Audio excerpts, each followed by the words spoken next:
يقول البارحة ما نمت يلي تنامون من خيبة أصحابي وكثرة شجوني، الكلب يوفي والأوادم يخونون، يا ليتهم كانوا كلاب بعيوني.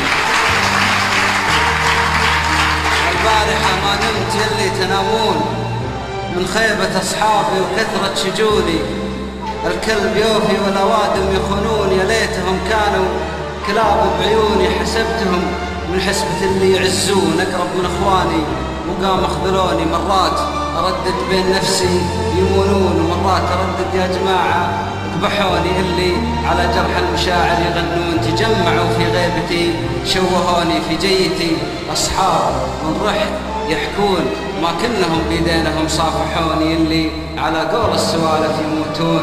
كم منطقوا وحقادهم وظلموني، واللي ذبحني من القهر ما يحسون من كلمة تنقال لو ما لقوني. لكن رب البيت مهما يقولون كسرتهم من قبل لا يكسروني ثابت.